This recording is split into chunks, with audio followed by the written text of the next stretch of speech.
Greetings, dears. This is Annette of AnnetteLeonard.com, back with Chronic Wellness. Thank you for joining me. I was thinking today about the very famous work by writer and thinker and Holocaust survivor Victor Frankl. And while he was living through the hellish nightmare of starvation, brutality, being pushed to the brink of what a human body can endure, and living in a concentration camp, he constructed a sanctuary in his mind and built a house brick by brick. And made his own kind of peace. And I mean no offense by comparing some of the suffering of chronic pain and chronic illness to that kind of experience. I understand that it is not because of a hateful, genocidal dictator. But nonetheless, it is a kind of prison. It is radical suffering. It is pain that is inexplicable and hard to endure. And it is a kind of inescapable circumstance that Frankl was living with. And I wrote down one of his quotes this week. When we are no longer able to change a situation, we are challenged to change ourselves.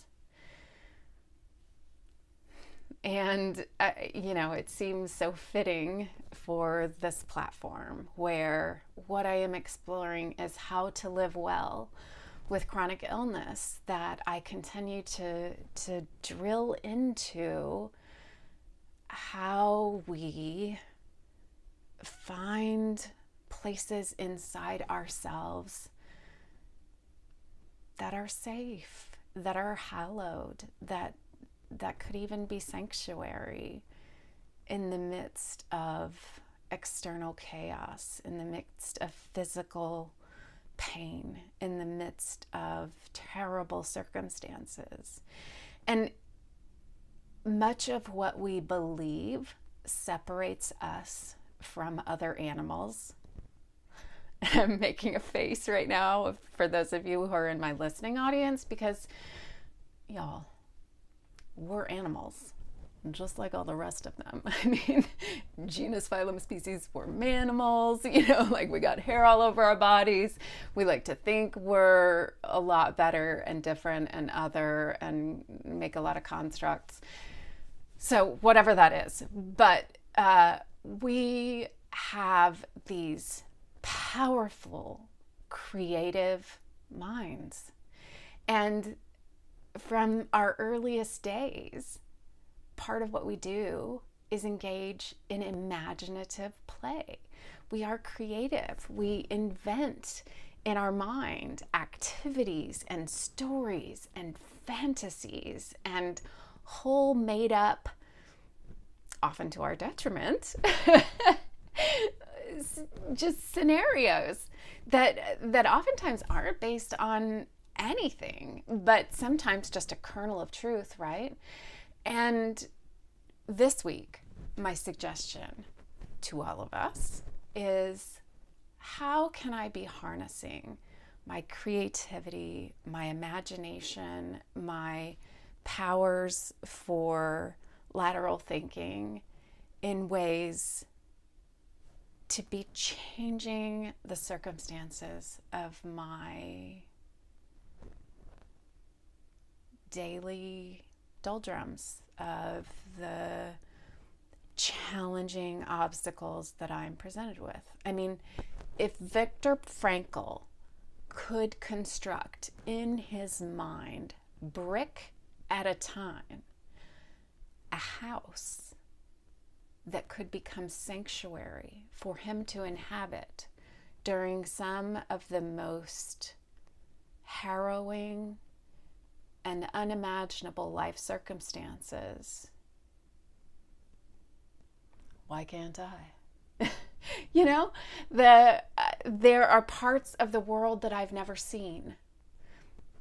I can look them up on YouTube and find pictures of them on the internet. I can start to travel there virtually. I can read books about going there, and hell, I mean, this is the digital age. I can even find a pen pal from that place and start to cultivate a relationship with a place that I've never been, if that is something that delights my heart and engages me and will give me more freedom today. And that's just one tiny example of how to make the imagination factory between my ears work on my behalf to change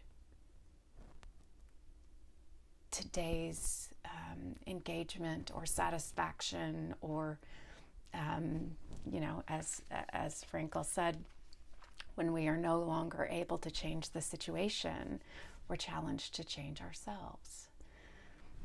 How are you doing this? What are the ways you're changing yourself? Are there ways that you are engaged in particularly creative or imaginative play that make a difference in your well-being, in your lightness of heart, in your ability to tolerate these really hard circumstances that we're challenged to live with?